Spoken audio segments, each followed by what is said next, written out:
Inside a packed congressional hearing, Representative Jasmine Crockett confronts Meta CEO Mark Zuckerberg over a chilling allegation: biased censorship targeting civil rights and conservative voices alike. Zuckerberg tries to deflect with polished PR answers, but just minutes later, Jasmine unleashes undeniable internal documents that leave the entire chamber stunned.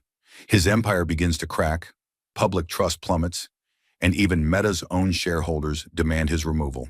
How long has the truth been buried, and how much did Zuckerberg really know? Stay with us. This is a story worth every second of your time. Capitol Hill, 9:03 a.m. The chamber of the House Oversight Committee was packed beyond capacity. Fluorescent lights hummed overhead, the air thick with tension and pre-broadcast static. The title flashing across monitors and live news tickers was deceptively dry: Meta, Facebook, and the responsibility of political content moderation. But beneath the surface, everyone knew the real headline: Zuckerberg on trial for silencing America. This wasn't just policy, it was war over who controlled the modern public square. The stakes weren't hypothetical, they were human. Seated squarely in the center of the panel was Representative Jasmine Crockett, Democrat of Texas. Dressed in dark gray, no jewelry but her congressional pin, she radiated the kind of stillness that comes just before a storm. Crockett wasn't here to posture. She was here to expose. For months, she'd gathered reports, whistleblower statements, and flagged case studies, evidence showing that Meta had engaged in biased content suppression, disproportionately targeting users who posted in support of civil rights, racial justice, and progressive causes. And worse, she'd uncovered patterns where posts criticizing far-right extremism were flagged or buried, while misinformation from conservative accounts spread unchecked. Your platform, she had told aides in preparation, acts like a scalpel when we speak, and like a megaphone when they lie. The door opened. Mark Zuckerberg entered. Tall, composed, flanked by his elite legal team and tech policy advisors, he moved like a man untouchable. No eye contact, no wave. He took his seat as if walking into a boardroom, not a battlefield. In his world, discomfort was outsourced and public outrage was a line item. His navy suit was immaculate, his expression unreadable. To many, he looked calm, but to Crockett, he looked manufactured, like someone who hadn't been told no in years. And just as the country held its breath, waiting to see if power would once again deflect accountability, a woman from Texas leaned forward and launched the first strike. Jasmine's voice cut clean through the room. "Let's stop pretending this is about technical glitches," she began. "This is about editorial decisions disguised as automation. This is about your company choosing who gets to speak and who gets shadow banned because their truth isn't convenient for your boardroom." She didn't pause for effect. She didn't need to. Her voice dropped to a slow, lethal cadence. "Who gave you the right to punish truth and reward fear? Just because it helps Meta's stock price?" The entire room froze. Zuckerberg's head tilted slightly. His eyebrow arched. Just a fraction. But the cameras caught it. All of them. Newsroom editors from coast to coast hit record. In living rooms, on phones, in break rooms across the country, people leaned closer to their screens. Within 3 minutes, her words had been clipped, replayed, dissected, and discussed. The air in the chamber no longer moved. Jasmine didn't gloat. She simply folded her hands, eyes steady, and waited. Because this wasn't just about spectacle. This was about unmasking power in its purest form and daring it to answer. But Jasmine hadn't come to court outrage. She came to prove it. And now she laid the foundation stone of her case. Evidence too detailed to ignore and too damning to dismiss. She reached for a thick, matte black folder resting silently in front of her. The red confidential stamp across the front glared like a warning label. She didn't wave it around for drama. She simply opened it, slow, precise, and placed it flat on the desk. "This," she began, voice steady but braced with iron, "is not an opinion piece. It's not Twitter noise or political theater. It's a month-by-month audit conducted by a nonpartisan, independent tech oversight coalition made up of engineers, former platform moderators, and data scientists from across the country." Her fingers flipped the first page. The subject? content removals and algorithmic suppression conducted by Meta platforms during the month of October. A screen behind her lit up with cold, precise numbers. Out of all content removed for so-called community violations or flagged by automation for limited visibility, 82% came from users categorized by Meta as progressive or left-leaning. She let that sit. Then almost softly, like a truth no one wanted to say aloud, of those accounts, over 60% belonged to people of color, Black organizers, Latino educators, Asian American journalists, indigenous creators, anyone speaking about racial equity, police reform, voting access, or systemic injustice. She let her hand rest on the open report, like anchoring something heavy. That's not a glitch. That's not a bug. That's a pattern.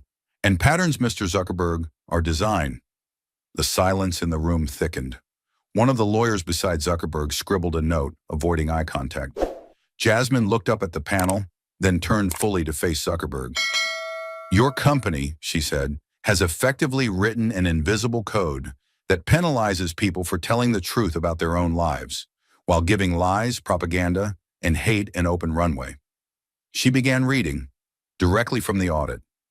One post removed for instigating political unrest was a Black veteran sharing footage of a peaceful march. Another flagged for false information was a native rights group posting a link to federal legislation. A Latina high school teacher's viral speech about book bans was suppressed within hours of gaining traction.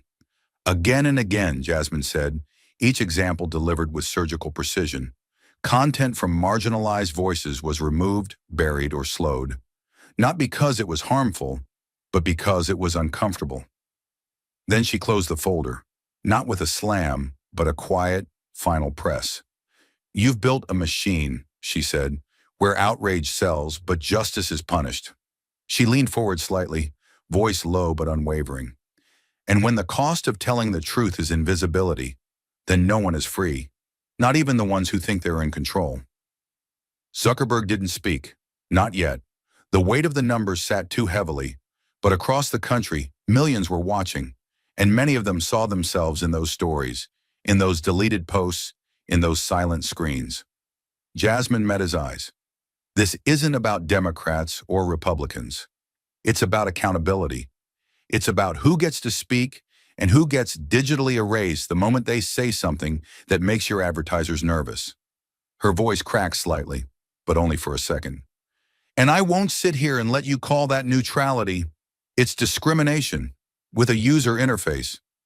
She sat back, her message delivered, not as a partisan attack, but as a truth that demanded to be said. And now finally it had been. But the silence didn't last. The pressure Jasmine had been building with every word finally cracked something open.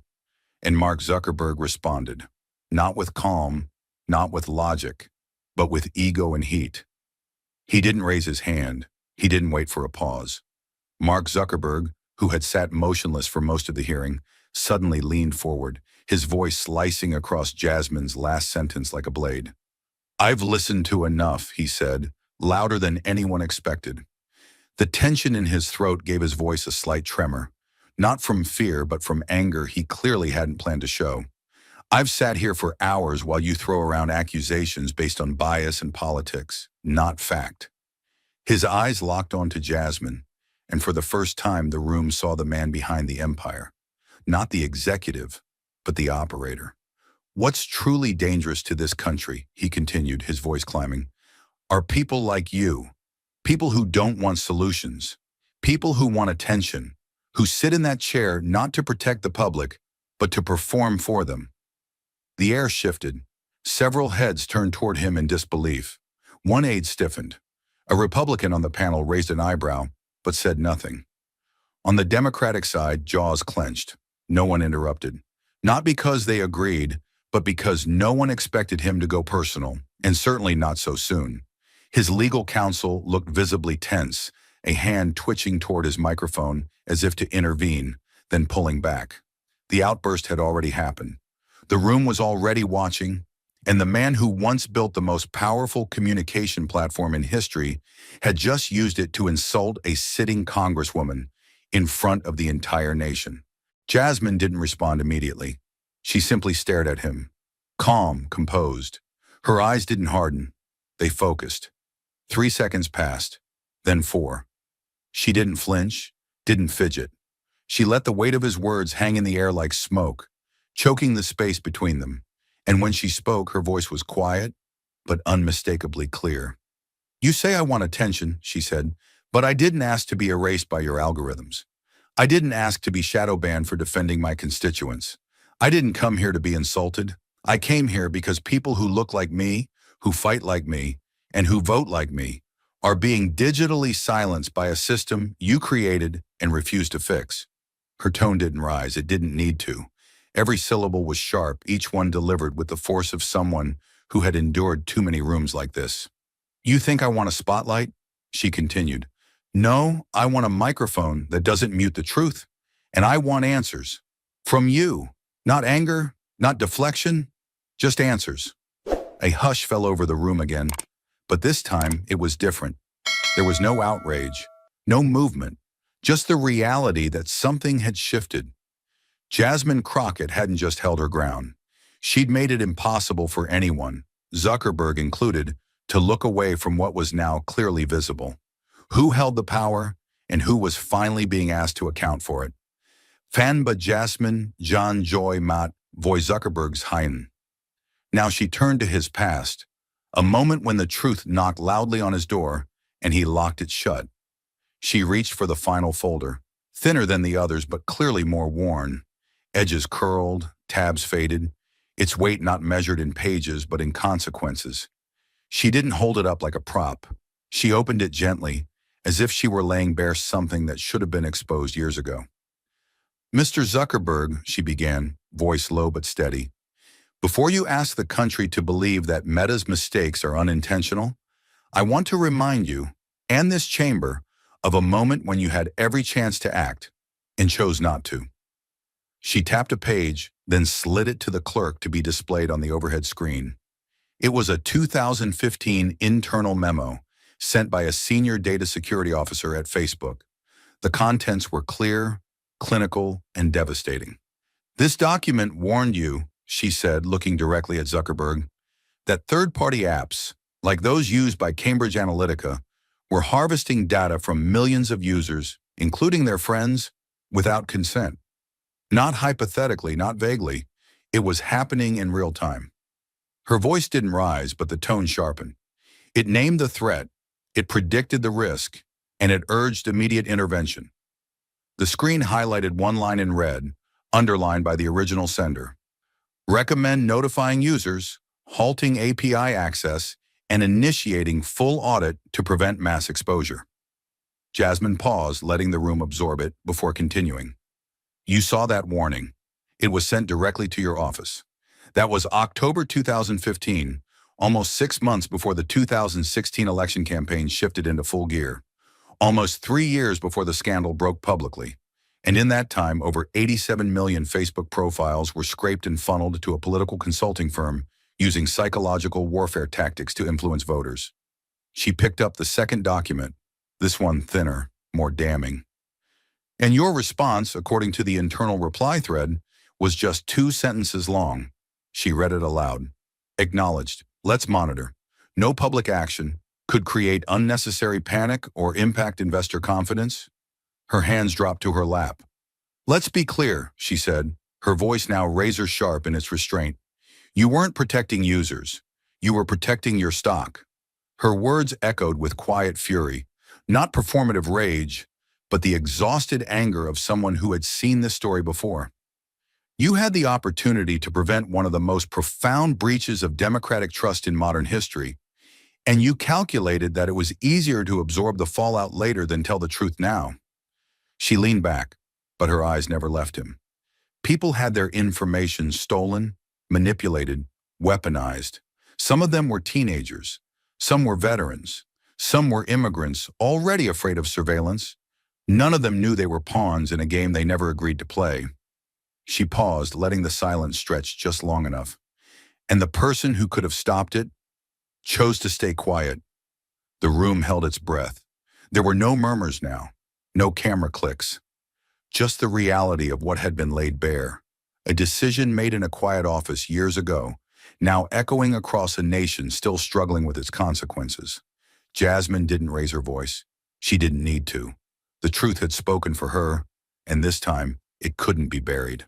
The evidence had been laid bare. The timeline was undeniable, and now the room waited, not for justification, but for something Zuckerberg had never once given, a real answer. Zuckerberg leaned in toward his microphone, but the movement wasn't confident. It was mechanical, as if driven more by obligation than resolve.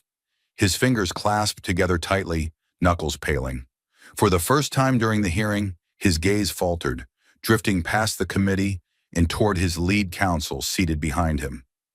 A silent exchange passed between them, brief but telling. Then he spoke, his voice thinner than expected, straining for control. "Those allegations have been addressed," he said, his words slow, almost rehearsed. "We've cooperated with all official inquiries, made significant changes to platform policy, and paid the appropriate fines. That chapter has been closed." But the tone betrayed him. The words came not with conviction, but with fatigue, as if the story had worn him out. Not the people affected by it. And the longer he spoke, the more detached he sounded. His eyes no longer met Jasmine's. His shoulders tensed. It wasn't an explanation. It was an exit. Jasmine didn't raise her voice. She didn't flinch. She let his sentence land, let the silence stretch just enough to expose how hollow it was. Then she leaned forward, voice calm but unmistakably resolute. "Closed," she echoed. "To who?" She gave him no room to respond. "You mean settled," she said. "Handled quietly, with money. Not transparency, not accountability, and certainly not justice." Her hands remained folded in front of her, but her presence filled the room. "You didn't face your users. You didn't face the public. You faced a fine, and you paid it like it was just another business expense." Her words were clear, without anger but full of weight. 87 million people had their information taken, their identities leveraged without consent. They were lied to, manipulated, and while they tried to understand what happened, your company was running damage control for investors. She paused, eyes narrowing. "You didn't apologize. You didn't show up. You absorbed the scandal like cost of goods sold." The chamber was silent. Even those who'd remained passive for most of the hearing now leaned forward, drawn not by spectacle, but by the gravity of what was finally being said, out loud, with no filter. Jasmine's voice softened, but it didn't lose its edge. "You call that accountability? I call it avoidance. You call it resolved? I call it unfinished.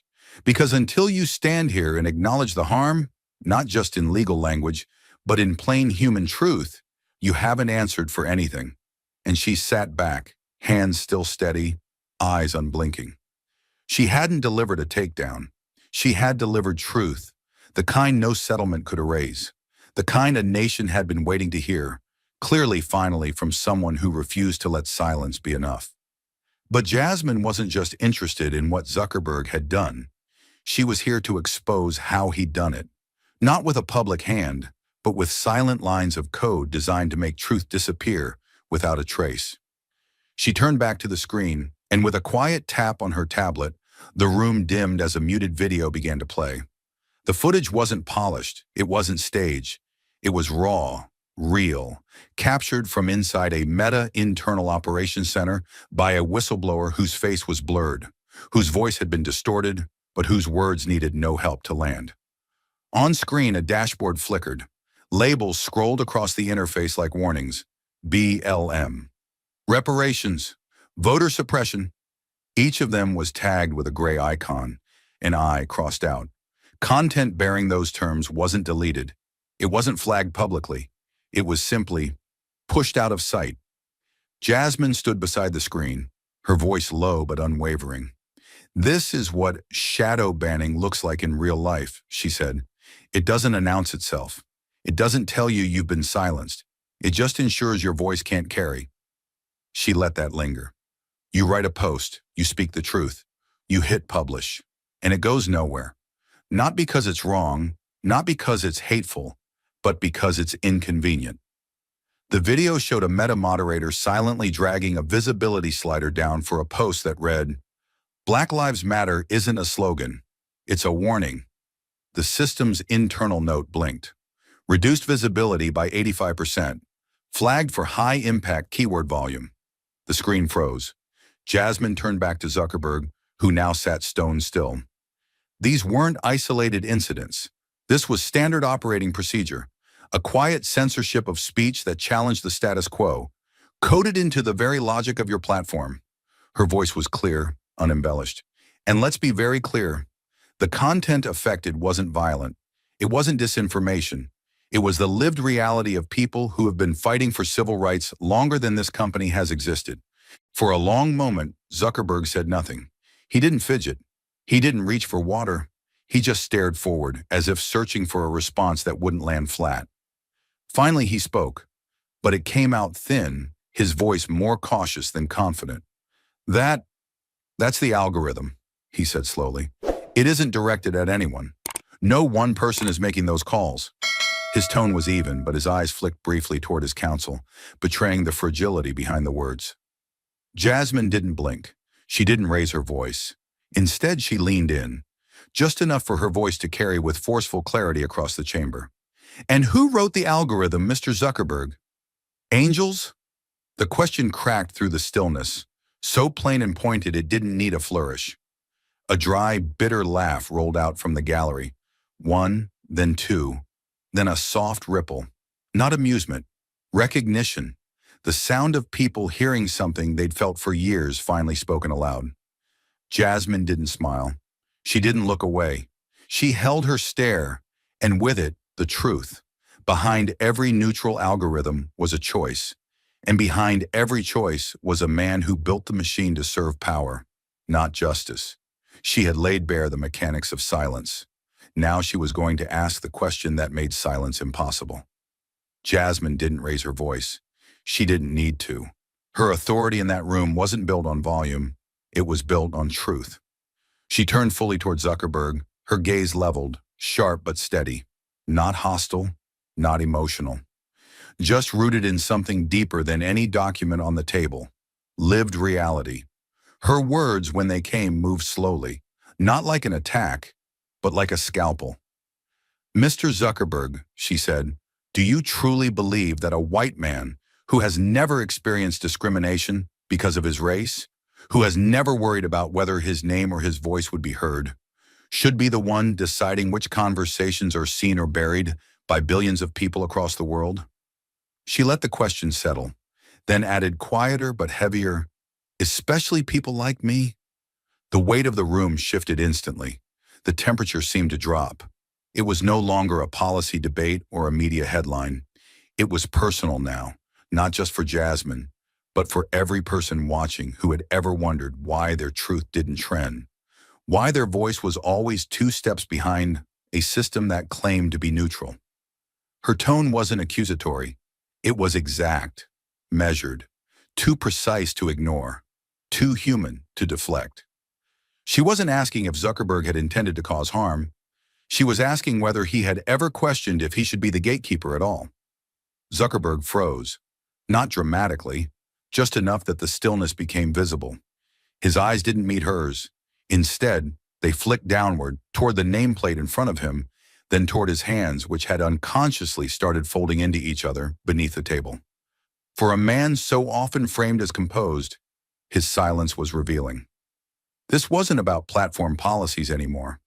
This was about moral positioning, who gets to stand at the center of the world's conversation and call it fair. For a long moment, he said nothing. The air grew taut. He shifted in his chair, cleared his throat, glanced toward his lead counsel without turning his head, then looked down again. And when he finally opened his mouth, the voice that emerged had lost its polish. I think, he began, pausing as if the words might somehow find themselves. "That question isn't fair." It landed with a dull, empty thud. The phrase didn't defend him. It didn't challenge her. It simply exposed how unprepared he was to answer. Not because he didn't have data, but because he didn't have understanding. The room held still. No rebuttal, no immediate follow-up. Just the echo of those 5 words, hanging in the air like an incomplete sentence. And across the country, through every screen, every broadcast feed, and every live stream, America watched. Not a CEO at a hearing, but a man imploding under the weight of a question he'd never had to ask himself before. The silence had stripped him bare. And with the room slipping away, Zuckerberg reached for the one thing he still had: the script, the safe, measured language of donations, programs, and numbers. But this time, it felt hollow. Zuckerberg straightened in his chair, drawing in a breath not to settle his nerves but to reassert control. He reached into familiar terrain, the corporate defense, polished and pre-approved. "We've made significant investments in underserved communities," he said, his voice calmer now, as if reciting from a quarterly report. "Meta has committed over $500 million to racial equity initiatives since 2020.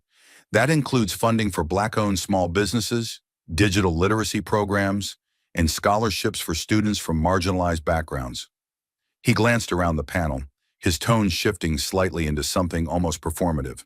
"We've partnered with grassroots organizations across the country, amplifying their voices, elevating community leadership. And during the pandemic, our platform provided crucial health information to communities of color disproportionately affected by COVID-19. We ran localized campaigns in Spanish, in Vietnamese, in Creole. We directed traffic to neighborhood clinics and helped close gaps in access."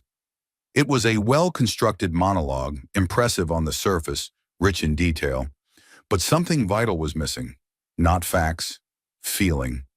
He was giving the room a spreadsheet when they just heard a story about power and silence. What he offered wasn't connection, it was distance.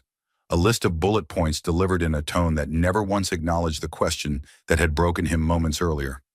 Not once did he say the word responsibility. Not once did he say regret. He spoke of what Meta gave, never of what it took. Jasmine didn't interrupt him. She didn't have to. The contrast was doing all the work. Here was a man defending his legacy through donations, while refusing to examine the system those donations were meant to fix. To many watching, it sounded less like a record of goodwill and more like a transaction, like someone listing receipts, hoping generosity would cover the wound of silence. And in that moment, even as the numbers grew more impressive, his power seemed to shrink, because the room wasn't asking what he funded. They were asking what he believed was fair, and he still hadn't answered. Zuckerberg had tried to hide behind philanthropy, but Jasmine wasn't interested in the curtain. She was here to expose the hand pulling the strings. She didn't flinch. She didn't nod politely or offer a transition. Instead, Jasmine held her ground, letting his words fall flat before cutting through the air with the sharpness of someone who had long since grown tired of polite evasions. "What you're describing," she said, slow and deliberate, "are carefully crafted investments, branding strategies, reputation management. You're listing what you give away in press releases, not what you control behind closed doors." Her voice never rose, but it tightened, compressed like something too long held back. "I'm not asking how you polished your image after the damage was done. I'm asking who gets to be heard before the damage begins, and who decides what stories survive your system's filters. Because let's be honest, Mr. Zuckerberg, this isn't about generosity, it's about power." Zuckerberg hesitated. He shifted slightly, clasped his hands again, and leaned toward the microphone with practiced calm. But the edge was gone. His voice, when it came, was muted, defensive in tone, but wrapped in corporate ambiguity. "We're criticized by both sides," and he said. "Progressives say we're biased toward conservatives. Conservatives say we're biased toward the left. Usually, when both sides are upset, that's a sign we're doing something right." It was the kind of answer designed to sound safe, balanced, meant to imply fairness without proving it. But it didn't land. Not here, not now. Jasmine didn't look impressed. She didn't even look surprised. She waited a beat, then leaned back slightly in her chair. Not with ease, but with clarity. When she spoke again, her voice was soft, but each word struck with surgical precision. "No," she said, "it means you found a way to monetize outrage from every direction." She let the sentence breathe. No over-explaining, no rhetoric. Just the truth. Clean, unvarnished, and devastating. You're not balancing anything, she continued. You're selling every conflict, every pain point, every controversy, left, right, center, to the highest bidder. What looks like neutrality is just profitability. And the people paying the highest price for it, they're not sitting in this room. They're the ones being silenced while your shareholders celebrate engagement spikes. The silence that followed was heavier than any applause could have been, because it wasn't just a rebuttal, it was a revelation, one that reframed the entire hearing not as a debate, but as a reckoning. Everything that had come before had hinted at complicity, at coded systems and invisible hands. But what Jasmine was about to reveal wasn't implied. It was signed. Jasmine placed her fingertips gently on the final folder. Her tone changed. Not louder, not colder, but heavier. She didn't look at Zuckerberg. Not yet. She looked out into the room as if she were speaking to the very idea of accountability. Then, with quiet authority, she opened the folder and slid a single page into the overhead projector. The screen behind her flickered to life, displaying the text in clean black font. An internal email pulled from a whistleblower leak, dated 18 months earlier, labeled in red, "Confidential, do not forward." She began to read, her cadence steady, each syllable deliberate. Suppressing or deprioritizing politically sensitive keywords such as Juneteenth, reparations, or voter suppression may trigger dissatisfaction within high activism user clusters. But projected retention models suggest improved platform stickiness among majority demographics. The room didn't gasp. It inhaled and didn't exhale. Jasmine let the words hang there. Then, with an almost imperceptible breath, she continued. Risk is manageable, disruption minimal. Proceeding with internal throttling expected to limit cross-platform migration and reduce churn. And then, with finality, she read the closing line. Approved. MZ. She stepped aside so the screen could do the talking. The initials were real. The timestamp was real. There, in plain language, was a decision to bury conversations tied directly to Black identity, to history, to survival, not because they were dangerous, but because they might cause discomfort among more stable user groups. The room held still, as if a frayed movement might reduce the gravity of what had just been said. No one could unsee it now. There was no misinterpretation. This was not an algorithm gone rogue. This was not a moderation slip. This was a conscious, calculated decision, made at the top, to suppress the history and dignity of entire communities for the sake of platform metrics. Jasmine turned back to Zuckerberg. Her voice didn't change. She didn't raise it. She didn't soften it. She just let it carry the weight it needed. This isn't some buried line of code. This isn't a machine running off script. This was reviewed, approved, and implemented. Deliberately. She tapped the screen once, her hand steady. You saw this language. You read these words. You understood what they meant. And you said, yes, proceed. Zuckerberg said nothing, but he moved, subtly, uncomfortably. His hand rose slowly, and he leaned back just slightly toward his counsel. He whispered, barely, but the microphones picked up the soft scrape of fabric as he turned. The cameras, already trained on him, caught everything. The look on his face wasn't surprise. It was recognition. Recognition of a truth he could no longer redirect. The whisper didn't matter. The posture said it all. In that second, the myth of neutrality broke in front of a live audience. The document remained frozen on the screen, its ugliness impossible to escape. Juneteenth, Jasmine repeated, the day this country claims to honor the end of slavery, considered a retention risk. Her voice dipped, not to dramatize, but because the truth no longer needed amplification. Not because of safety, not because of content violations, but because it might make certain users uncomfortable. She let the statement breathe. The moral arithmetic was now laid bare. The memory of Black freedom, the language of repair, the cry for voting rights, all indexed, weighed, and throttled in favor of platform stability. Jasmine didn't need to spell it out. The room was doing the math already. And then, from the left side of the chamber, a voice broke the silence. Not outrage, not performative, just resolute. Mr. Chairman, I move that we open a formal request for federal investigation. All heads turned. A senior Democratic lawmaker was on his feet. His face was hard, but his tone was calm, controlled.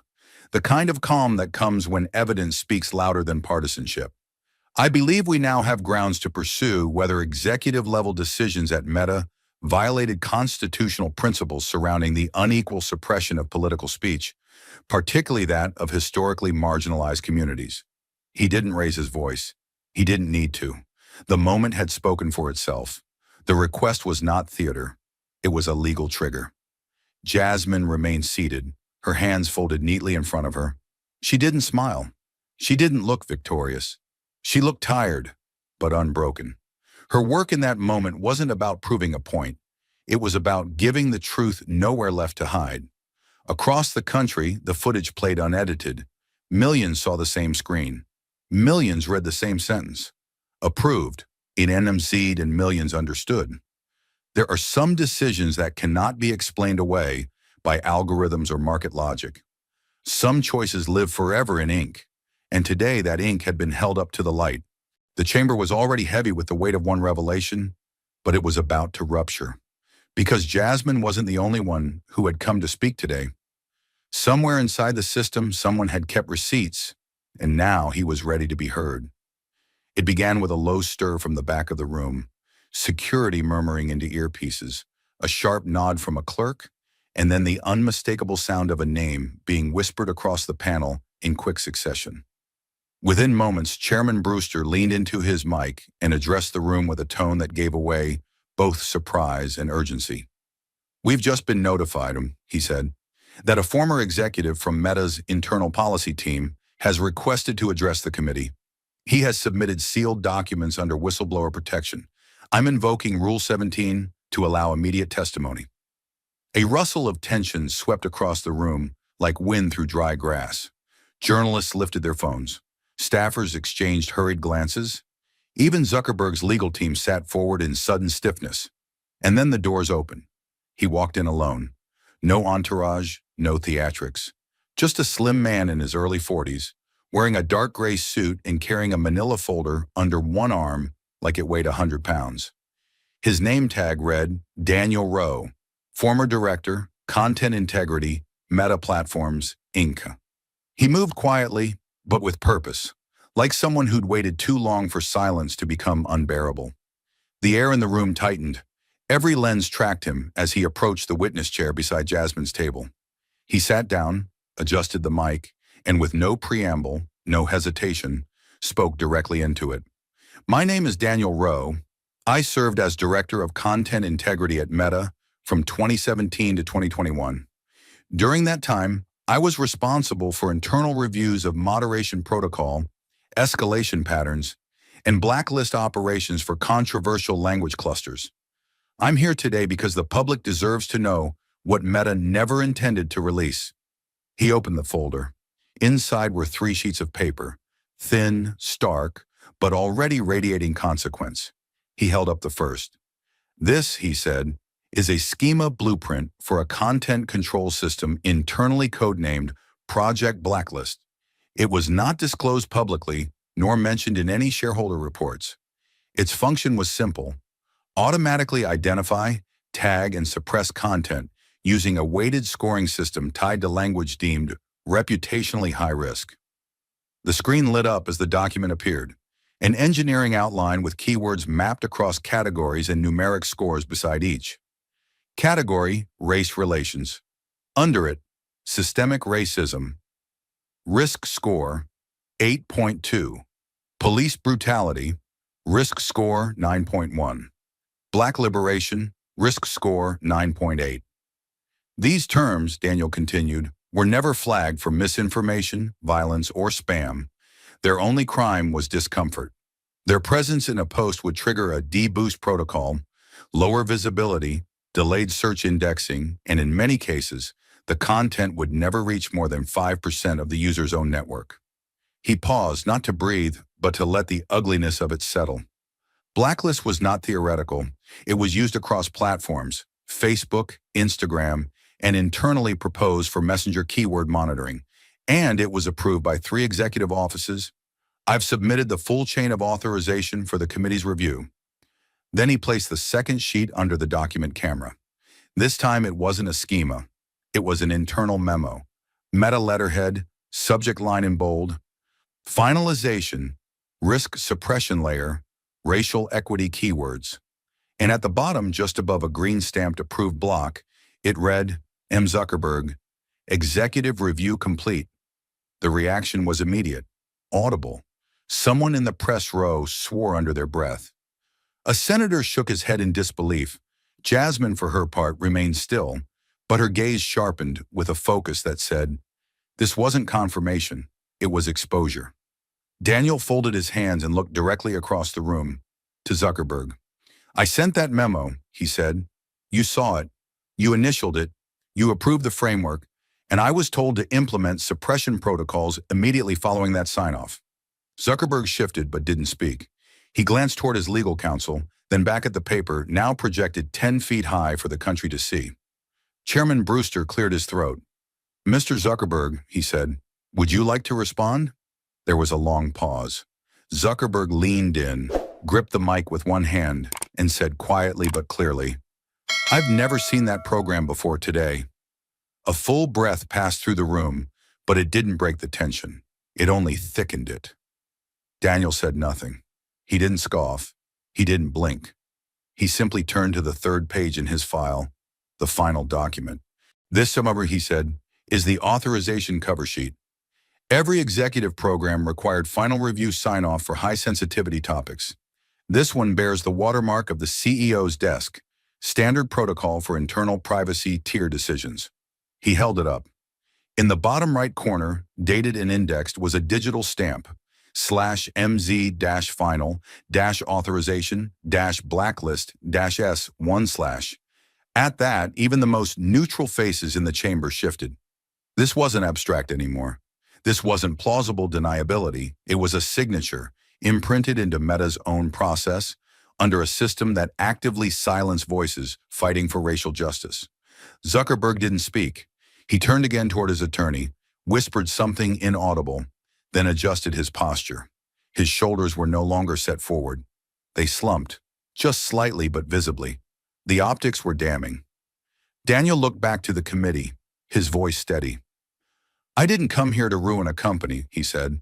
I came here because people who spoke the truth about race, about violence, about freedom, had their voices hidden by a system built not to challenge discomfort, but to avoid it. He set the papers down. And that system didn't run itself. It was approved, it was intentional, and it was hidden until now. The room sat in frozen quiet. What had started as a hearing had become a reckoning. Not only had the machinery of suppression been uncovered, but the fingerprints were visible, and no one, not even Zuckerberg, could look away from the proof that now stared back at them. The hearing ended, but the silence didn't. What Jasmine Crockett and the whistleblower had placed on the public record couldn't be unspoken. The country had seen it, live, raw, undeniable, and now it had to decide what came next. Within 24 hours, the clip had been played on every major news network. It wasn't just viral, it was historic. Not a gaffe, not a headline, but a reckoning. Networks replayed Jasmine's voice over and over. This isn't about generosity. It's about power. Paired beside Daniel Rowe's final words, we knew exactly what we were doing. The moment detonated across America's collective conscience. Commentators didn't interrupt it. They paused, breathless, letting the footage speak for itself. By morning, it was being taught in media literacy classes. By nightfall, it had already reshaped the national conversation. On college campuses from coast to coast, emergency forums were called by student governments and faculty leaders alike. At Howard University, over 2,000 students packed into Crampton Auditorium for an open mic discussion titled, Meta and the Stolen Right to Speak. Hand-drawn signs filled the room. Truth was shadow banned. Algorithms aren't colorblind. Juneteenth was never safe here. The air buzzed with both anger and clarity. Professors in digital ethics wiped tears from their eyes as students recited testimony from the hearing verbatim.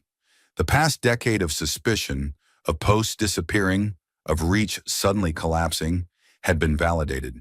Not by speculation, by documentation. A generation raised online now understood They had never been holding the microphone. They were speaking into something someone else controlled. At UCLA, a group of political science majors constructed a real-time simulation of Meta's suppression model. Students entered terms like police brutality and Black Lives Matter into cloned interfaces and watched as visibility scores dropped by 80%, 90%, 95%. Their professors stood nearby, not to lecture, but to witness. One whispered, "This feels less like a media study and more like a crime scene reconstruction." Meanwhile, in Washington, the fallout became bipartisan in a way few had predicted. The usual partisan script evaporated. It wasn't just progressive Democrats demanding answers anymore. Republican senators, many of whom had long criticized big tech's power, now found themselves unable to look away. Even the language changed. No longer were they discussing platform bias or content moderation. Now they were saying manipulation, disenfranchisement, intentional erasure. The morning after the hearing, in a rare joint press briefing, Senator Melissa Ramirez, D. California, and Senator Todd Hawkins, R. Ohio, stood side by side before the Capitol steps. "We have our political disagreements," Ramirez said, "but when a private company admits, under oath, to burying political expression based on race, based on ideology, based on economic risk, that's not policy failure. That's a civil rights violation." Hawkins stepped up beside her. "Meta did more than suppress content," he added. "It suppressed democracy. And if we don't act now, we're all complicit." That same afternoon, the Senate Judiciary Committee convened an emergency closed-door session. What began as an internal briefing quickly turned unanimous. A motion was passed to recommend a full-scale Department of Justice criminal investigation into Meta Platforms, Inc., not just for failure to disclose, but for intentional political suppression of constitutionally protected speech. The language was severe, so was the tone. Even the word unprecedented began to feel inadequate. Across media outlets, anchors stopped using phrases like alleged program. The email Jasmine presented with Zuckerberg's initials now sat on screens beside his photo under the headline, "Approved." At The Atlantic, a new editorial read, "We are not at the start of a new tech debate. We are standing in the aftermath of a digital cover-up, and the evidence is admissible in every sense of the word." By 5 p.m., hundreds of universities had announced a coordinated week of forums and protests under one title, "Meta and the Freedom We Never Had." In classrooms, students sat in circles, laptops open, skimming line by line through whistleblower testimony and the blacklist protocol schema. In law schools, professors halted semester syllabi to dissect the First Amendment implications of platform-level discrimination. The American Bar Association released a late-night statement calling Meta's conduct potentially in violation of multiple federal statutes governing civil rights and public communication infrastructure. But what struck the nation wasn't just the legality, it was the moral betrayal. Because for years, Meta had publicly funded Black History Month campaigns, Juneteenth celebrations, and minority-led media projects. They had signed pledges, donated grants, and produced commercials spotlighting inclusion. But now, with a few leaked memos, those campaigns look less like support and more like smokescreens, like payment for silence, like strategic offsets for a system designed to suppress the very people it claimed to amplify. One clip, filmed by a Howard student, went viral within hours. A young woman stood before a packed crowd, her voice shaking but unwavering. They didn't just shadow ban words, they shadow banned history, they shadow banned pain, they shadow banned us. The crowd erupted, not in rage, in resolve. At Georgetown, First Amendment scholars joined civil rights activists for a panel discussion titled, "Who Gets the Microphone When Truth is Dangerous?" There, beneath centuries-old columns, young voices rose louder than institutional tradition had ever permitted. And in the background of it all, Mark Zuckerberg remained silent. No statements, no interviews. The official Meta press page offered only a placeholder message. "We are reviewing the testimony presented and will cooperate fully with any investigations." But no message could mute what the country had already heard, what it had seen, what it could now quote from memory. Jasmine Crockett, the congresswoman many had underestimated as too young, too direct, too bold, was suddenly being called something else entirely, a catalyst, not just for accountability, but for truth that could no longer be deleted. In a small cafe in Atlanta, an elderly man watching the hearing replay on his phone leaned over to his grandson and said, "When I marched, they tried to silence us with dogs and hoses. Now it's code and algorithms. But the fight's still the same, and he pointed to the screen, where Jasmine's face froze mid-question. She's the next in line. And all across America, from classrooms to courtrooms, the question wasn't whether something had changed. It was how long it had been broken, and how many people had finally stopped pretending it wasn't. As campuses swelled with outrage and Capitol Hill turned toward criminal investigation, the ripple that had begun in a hearing room swept into the one place Mark Zuckerberg had always assumed was insulated, his boardroom. The conference call was meant to be routine, just another Thursday shareholder briefing. But when the Meta board convened that morning, the tone had already shifted. No small talk, no market optimism, no forward-looking statements. There was only silence as the screen flickered to life with over a dozen senior investors, their faces sober, their eyes heavy not with confusion, but with calculation. The company's market value had dipped 4.2% overnight. But that wasn't what concerned them. Not really. The issue now was credibility and leadership. At exactly 10:07 a.m., the chair of the Compensation and Governance Committee cleared her throat and said plainly, "We believe the company is in a moment of extreme reputational risk." No one challenged her. She continued, "In light of testimony entered into the congressional record, including whistleblower documents, suppression protocols, and direct executive approvals, we must preserve institutional integrity and shareholder value. That means stepping back from personality loyalty and preserving the company." Her eyes locked on the bottom left quadrant of the screen, where Mark Zuckerberg sat in his private office. Lips pressed, face unreadable. The room didn't wait. One by one, each voice followed. The CFO from Singapore. "The board is exposed. The longer the current CEO remains seated, the more our silence becomes complicity. The European compliance chair. Our partners in Brussels are already talking sanctions. If we don't act first, regulators will do it for us." The final voice from one of the company's founding investors, calm, measured, almost clinical. "Mark, this isn't about guilt. It's about optics, and whether this company can continue to lead in a world that just watched its trust evaporate in 48 hours. And then the words came, blunt, formal, undeniable. "We are requesting that you step aside as CEO, temporarily, effective immediately, until the federal investigation concludes." For a moment there was no reply. Mark didn't nod, didn't flinch. He simply stared at the camera, as if waiting for someone else to speak, to interrupt, to soften it. But no one did. This was not a negotiation, it was a notice. And though the request was framed as temporary, everyone in that room knew what it really was, the beginning of the end.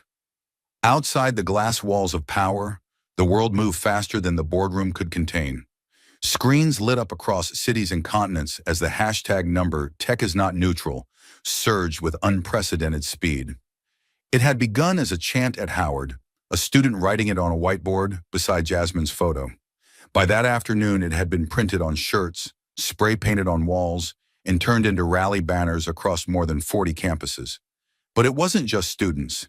Teachers, journalists, artists, organizers, people who had once quietly suspected their voices were being filtered, now had proof. They had language. They had fire. Within 48 hours, the hashtag hit 32 million tweets, spanning 93 countries, translated into over a dozen languages. It wasn't just trending, it was historic, a living document of digital resistance, updated by the minute. One tweet read, "I posted about voter suppression in Georgia, and it reached 11 people. I thought I was shadowboxing. Turns out I was shadow banned. Tech is not neutral." Another from a public health advocate, "When we posted about Black maternal mortality, our reach dropped 70%. We thought it was the algorithm, it was the agenda. Crenshaw tech is not neutral." Celebrities shared it, academics cited it, journalists embedded it in headlines. And on the sidewalk outside Meta's New York office, protesters spelled it in red tape across the pavement, each letter bold and unmissable. Tech is not neutral. The cultural atmosphere had turned electric, not reactive, revealed. This wasn't a cancel campaign. It was a confrontation. The kind that didn't beg for reform, but demanded accountability and named names. Inside Meta, employees started posting anonymous letters on internal forums. Some were angry, others resigned. One read, "We thought we were building tools for connection. We ended up designing filters for erasure." Engineers questioned their team leads. Trust and safety staff walked off morning briefings. HR departments braced for mass resignations. PR executives huddled in conference rooms, rewriting press lines every 20 minutes as media inquiries swelled beyond control. Back on Wall Street, Meta's stock began to convulse, not from lack of confidence in the platform, but in its leadership. Analysts debated openly whether a company with documented suppression protocols targeting racial justice terms could continue to hold Section 230 protections. Legal risk charts spiked, and Zuckerberg, he released no video, no post, no signature response.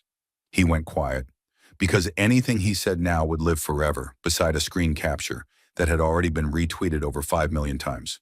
Approved. MZ. The company's internal Slack buzzed like a cracked wire. Engineers posted the quote beneath a black square. Marketing teams deleted scheduled campaigns. One senior product manager reportedly took down a DEI dashboard in protest, writing in the caption, "This was a lie, and now everyone knows." In corporate history, leadership stumbles are common, but this was different. This was an empire unraveling under its own data, not from a leak, not from sabotage, from truth. And in the shadow of that truth, no title, not even CEO, was safe. From Capitol Hill to Kenya, from Oakland to Seoul, the message was the same. If truth can be deranked, then justice can be deleted. And for a brief, volatile, historic moment, the world chose not to let that happen again. After hours of revelations, after witnesses, documents, and silence broken by truth. The moment that followed wasn't just a conclusion, it was a reckoning. And Jasmine Crockett was still standing. She stepped away from the microphone, slowly gathering her papers with the kind of calm that comes not from exhaustion, but from clarity. The room around her was silent, as if the oxygen itself was holding its breath. Behind her, the hearing had officially adjourned, but no one moved. The air was too dense with everything that had just happened. Jasmine didn't rush. She didn't lower her gaze or fumble for dramatics. She turned almost methodically and faced the witness table one last time. Mark Zuckerberg sat motionless, no longer the unshakable titan of tech, no longer the man whose empire had once filtered half the world's speech with the flick of an algorithm. Now he was just a figure behind a desk, still in his suit, still surrounded by counsel, but smaller somehow. His hands were folded tightly in front of him, fingers clenched, thumbs pressed together like someone holding onto the last thread of control. His eyes didn't rise to meet hers. They stared forward, unfocused, fixed on a point that no longer mattered. Jasmine paused, not for drama, for precision. She looked at him, not with rage, not with triumph, but with the weight of a truth he had spent years trying to outrun. And then, in the kind of voice that didn't demand silence but earned it, she spoke. "It's not because I'm a congresswoman that I stood here today," she said, each word measured, unwavering. "It's because I'm a citizen of this country, a citizen of this democracy. And citizens," she let the word stretch, "have a right to speak." She didn't blink. Not through filters, not through algorithms, not under the mercy of a billionaire's convenience or a company's risk projections. She shifted slightly, her voice growing deeper, firmer. They have a right to be heard as they are. Angry, hopeful, black, brown, poor, unapologetic, free. The stillness in the chamber cracked, not with movement, not yet, but with feeling. Reporters leaned in without realizing it. Aide hands paused mid-type. Even some members of the panel, long used to the hollow rhythm of political theater, sat straighter now. Because this wasn't theater. This was truth in real time. Jasmine's eyes remained on Zuckerberg, who still hadn't looked up. His face was pale beneath the lights, lips pressed into a line too tight to be casual, too rigid to be defiant. He looked for the first time all day like a man unmasked. And then Jasmine delivered the sentence that would outlive every headline. This isn't about platforms or profit. It's about who gets to decide what truth is worth hearing. And the answer will never be you. She turned. The moment expanded, not because she asked it to, but because the silence demanded it. Then slowly at first, one person stood, a law student seated in the second row, then a journalist, then a lawmaker. And then, all at once, the room rose to its feet, not out of protocol, but out of instinct, out of something deeper than applause. They weren't clapping for performance, they were acknowledging what had just taken place, a line drawn finally between speech and silence, between power and accountability. The sound of hands coming together filled the chamber, not thunderous, but firm, rhythmic, purposeful, a full room clapping in unison, not because they were told to, but because there was finally something worth standing for. Jasmine didn't look back. She didn't wave. She walked forward, papers in hand, eyes ahead, shoulders squared like someone who had nothing to prove and everything to protect. Behind her, the camera zoomed in one last time. Zuckerberg still hadn't moved. His expression was unreadable, but not because it was calm, because it was frozen. His jaw was locked, his eyes now blinking rapidly, as if waking up from a dream he didn't realize had turned into a nightmare. The applause grew louder, but it didn't reach him. It wrapped around him, without touching him. Because the moment wasn't his anymore. It belonged to someone else now. To the voice that had just spoken, not as a politician, but as a citizen, as a human being. And he was no longer the one controlling the microphone. In that final shot, the nation didn't see a titan fall. It saw something simpler, something more intimate. The silence of a man who had spent years deciding what stories would be told, and was now watching his own unfold without permission. And the cameras cut to black. The cameras had cut. The hearing was over. But the truth didn't end there, because truth alone doesn't change the world. People do. Outside the Capitol, the air was thick with energy, sharp, pulsing, like the charge before a storm. The crowd hadn't dispersed. If anything, it had grown. Young people, older citizens, journalists, students, veterans, all standing shoulder to shoulder on the stone steps beneath the American flag. Some held phones still streaming the hearing replay. Others stood in silence, holding homemade signs that read, "This time, we speak." And in the center of that crowd, something began to shift. It wasn't noise, it was will. The realization that what had just unfolded inside wasn't the end of a scandal. It was the beginning of a reckoning. People didn't wait for instructions. They organized. They formed circles. They opened laptops on sidewalks and began drafting open letters to their representatives. Campus chapters scheduled walkouts. Tech workers inside Meta's own ranks leaked internal screenshots showing suppressed keywords and internal Slack messages, reading simply, "What else are we hiding?" And the hashtags kept climbing. Tech is not neutral. We won't be silenced. Amplify justice. But hashtags alone wouldn't fix it. What the nation had seen was larger than a platform. It was the architecture of silence. And Jasmine had done what few dared. She cracked it wide open. So the question now was no longer, did this happen? The question was, what will you do with what you now know? Because if algorithms can erase justice, then policy must expose them. If billionaires can decide which truths are visible, then citizens must decide which systems are no longer acceptable. This isn't just about social media. It's about every voice that was ever told to lower itself, to soften the blow, to wait until the moment was less political. It's about every teacher whose history lesson disappeared from the feed, every mother whose story about police violence never reached her own neighbors, every protester who shouted into a void not because their words were wrong, but because they were filtered. And now the filter is cracked, the curtain is down, and you are watching. So if you're a student, don't just repost the clip, organize the forum, invite the voices that were once shadow banned. If you're a tech worker, don't wait for subpoenas, whistleblow, document, demand internal audits, and speak even if you shake. If you're a lawmaker, don't issue statements. Draft legislation that forces transparency where obfuscation once ruled. And if you're just someone who watched the hearing and felt something twist in your chest, follow that feeling. Because that's not outrage. That's conscience. This moment doesn't belong to politicians. It belongs to everyone who ever felt the system wasn't broken. It was working exactly as it was designed. And now the blueprint is public. So speak. Speak louder. Speak deliberately. Speak knowing that someone, somewhere, still wants your voice to hit a wall of silence. And speak anyway. Share what was hidden. Teach what was buried. March with names that were algorithmically removed. Testify where no one asked you to. Because freedom of speech doesn't exist if access to speech isn't equal. And when they ask why you're shouting, why you're pushing, why you're still angry, tell them, because someone tried to sell silence and we're not buying it anymore. This is not a moment. This is a movement. And it doesn't need permission. It only needs people willing to carry it. Through law, through art, through protest, through code, through truth. Jasmine lit the match.